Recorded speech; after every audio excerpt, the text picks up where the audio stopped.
हम अभी फिर चार्ट को देखेंगे। देखो ज्ञानावरण के आगे क्या? पांच। ये जो 5 प्रकार के ज्ञान है ना, उसके आगे आवरण शब्द लगा देना। तो मति ज्ञानावरण, शुद्ध ज्ञानावरण, अवधि ज्ञानावरण, मनः परे ज्ञानावरण और केवल ज्ञानावरण, ये अपने अपने प्रतिपक्ष का घात करने में निमित्त है। मति ज्ञानावरण कर्म केवल ज्ञान का घात करेगा कि नहीं करेगा? उसके उदय में नहीं हो रहा है, वो बात अलग है। केवल ज्ञानावरण कर्म है, वो किसको रोकेगा? वो मति ज्ञान को रोक सकता है? हमें आप केवल ज्ञानावरण का उदय है कि नहीं है, और हमारा मति शुद्ध ज्ञान प्रकट है, ख्याल में आती है ना? अपने अपने प्रतिपक्ष के साथ उसका निमित्त बनता है। दर्शनावरण में 9 लिखे हैं यहाँ पर। 9 में कौन से हैं? देखो, दर्शन गुण की पर्याय याद करना। चक्षु दर्शन, अचक्षु दर्शन, अवधि दर्शन और केवल दर्शन, उसके साथ आवरण शब्द है। और 5 कौन से रहेंगे? 5 प्रकार की निद्राएं होती है। एक होती निद्रा, निद्रा निद्रा, प्रचला प्रचला प्रचला, ये अति तीव्र उदय वाली वो निद्राएं होती। यानी निद्रा का उदय होगा या नहीं होगा, बस जागृत अवस्था है तो निद्रा का उदय नहीं है। और कभी कभी निद्रा का उदय होगा तो ये पांचों निद्रा का उदय एट ए टाइम नहीं होता, एक निद्रा का एट ए टाइम होगा। अब उसके विशेषता में नहीं जाएंगे। अब अंतराय कर्म भी 5 प्रकार का है, वो भी घाती कर्म है। तो ये टोटल कितने हुए? देखो, ज्ञानावरण के 5, दर्शनावरण के 9, दर्शन होने के 3। देखो, उसमें से मिथ्यात्व वो अनादि से बंधने वाली प्रकृति, और जब पहली बार सम्यक दर्शन होगा तो मिथ्यात्व प्रकृति में से उसका अनुभाग घटकर 2 प्रकृतियां और तैयार होगी, एक सम्यक मिथ्यात्व और एक सम्यक प्रकृति। वो बंधने वाली नहीं है। जब सम्यक तो प्राप्त होगा तो सत्ता में बन जाएगी। चारित्र होने की 25 है। ये 25 शॉर्ट में बता दे, आपने सुने भी होंगे उसके नाम। तो उसके लिए क्रोध, मान, माया, लोभ कर्मों के नाम है और जीव के परिणामों के भी नाम है, और उसकी 4 जातियां अलग अलग बताई। एक होती अनंतानुबंधी, हर एक के साथ वो चौकड़ी लगाना, क्रोध, मान, माया, लोभ की। अप्रत्याख्यानावरण, आवरण शब्द आगे लगाया, प्रत्याख्यानावरण और संवरण। हर एक के क्रोध, मान, माया, लोभ 4 × 4 16 ये हो गए। और 9 को 9 घटाए गए। कौन से? हास्य, रति, अरति, शोक, भय, जुगुप्सा, स्त्रीवेद, पुरुषवेद और नपुंसक, ये सारे 25 हो गए। यहाँ तक बात करने, इसके नाम आएंगे जब जिसका प्रकरण आएगा तब हम फिर याद दिलाएंगे आपको। और अंतराय की 5 प्रकृतियाँ होती हैं। कौन सी? दान, अंतराय।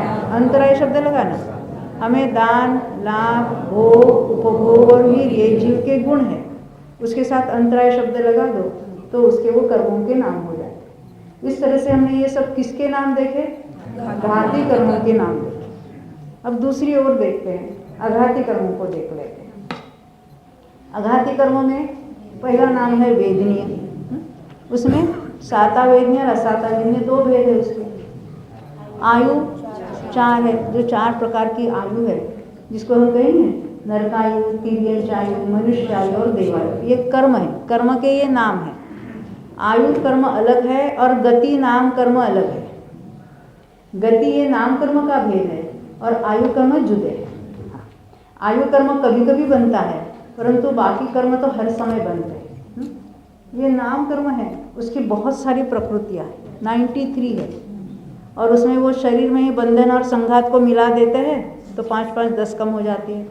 और वर्ण, रसगंध, स्पर्श ऐसे 20 उसके टोटल भेद करेंगे, उसके बदले 4 में मिला देते हैं तो 16 वो कम हो जाती है। इसलिए कभी 148 को गिनेंगे, कभी 122 को गिनेंगे। उस अपेक्षा से यहाँ ब्रैकेट में अलग संख्या लिखी है।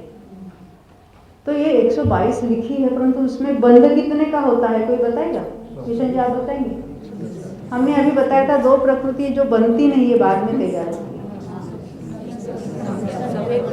हाँ, सम्यक प्रकृति और सम्यक मिथ्यात्व, ये बंधने वाली नहीं है। तो बंधने वाली कितनी है? तो 120 प्रकृति बंधने वाली है। हमने नाम कर्म के जो विस्तार है ना उसको छोड़ा था, उसको फिर लेके फिर आगे बढ़ेंगे। उसके पहले हम ये देखते हैं कि इसमें इतना सारा हिसाब है ना, और हम इसको बांध भी रहे हैं। तो कब बांधते हैं, क्या बांधते हैं, उसमें पुण्य कहाँ पड़ा है, पाप कहाँ पड़ा है, उसकी भी चर्चा करेंगे। तो हमें ज्ञानावरण, दर्शनावरण, मोहिनी और अंतरा, इसकी टोटल कितनी लिखी वहाँ पर? 47। तो उसमें से पुण्य प्रकृतियाँ कितनी है ये हमको नक्की करना है। पीछे कहेंगे कोई? हाँ, मालूम नहीं।